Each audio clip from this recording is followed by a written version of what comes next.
Rabbil alamin. Ndugu watukufu wa Islam, kuhusu ujio wa ziara ya mayatima ya mwanaharakati huru kutoka katika nchi ya South Africa na hasa katika jiji la Durban, province KwaZulu Natali. Huyu si mwingine ni Sheikh Hussein Ibn Shaaban, Allah zidi kumhifadhi na kumlinda huko alipo.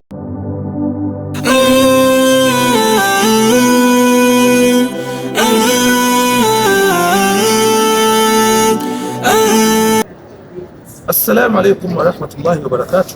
Kwa mara nyingine tena nikiwaletea habari njema au ripoti jumbe kutoka katika ziara tuliyoifanya muda wa miezi miwili katika nchi 3 za Afrika ikiwemo Tanzania, Burundi na Rwanda.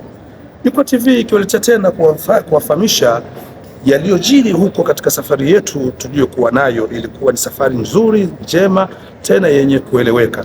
Tuliweza kukutana na mengi changamoto katika ziara yetu, lakini tunasema yote ni uwezo wake Allah subhanahu wa ta'ala. Hivyo tumeshaingia kutoka katika ziara yetu kwa usalama na tuliwasha wengine huko salama, isipokuwa tu changamoto katika safari huwa zinapatikana, na unavyojua katika masuala ya dawa vile vile utapata changamoto, lakini tuliweza kuwapa moyo waliokuwa wakitazama wadau wa Iqra TV, kioo cha jamii, kwa kuwa sote haya tunafanya kwa ajili ya Allah subhanahu wa ta'ala. Kuwa nasi na Iqra TV, kioo cha jamii, tukiwa sasa katika mji wa Johannesburg, tukitoka katika ziara ya kidawa iliyochukua muda takriban miezi miwili. Kwa kweli tumenufaika, tumeelimika.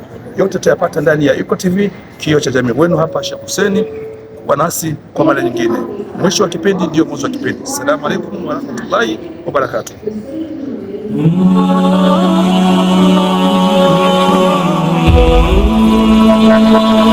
Iqra TV, kioo cha jamii.